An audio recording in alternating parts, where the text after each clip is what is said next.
a ici inventé une nouvelle manière de faire à la fois l'architecture, à la fois la menuiserie, la charpente, l'ébénisterie, en repartant de matériaux, de déchets en fait, pour en faire les matières premières d'une nouvelle architecture.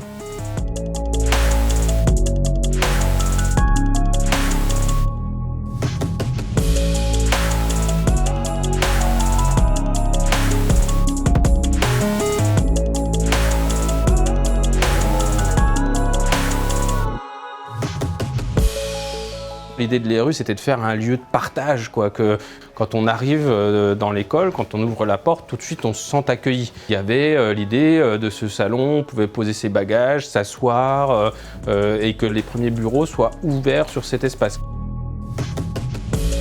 L'idée, c'était que tout de suite derrière, il y a les salles de formation qui s'enchaînent les unes dans les autres, mais que la cloison, elle soit une sorte de parcours, de fil conducteur qui accompagne les gens.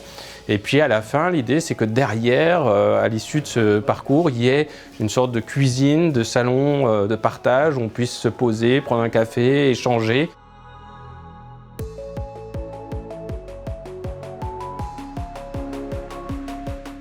L'idée, c'était vraiment qu'on puisse poser un sac, qu'on puisse poser ses affaires, qu'on puisse trouver à certains endroits des bouquins.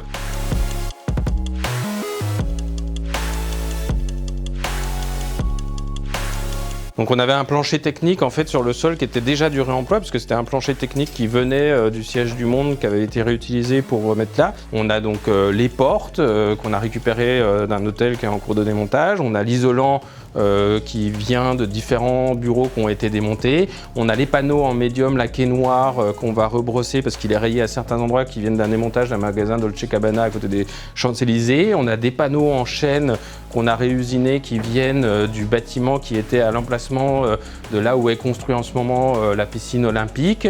On a du parquet qu'on a récupéré dans la rue et puis ensuite pas mal de panneaux qui viennent de démontage d'autres magasins un peu partout en Île-de-France et en Seine-Saint-Denis.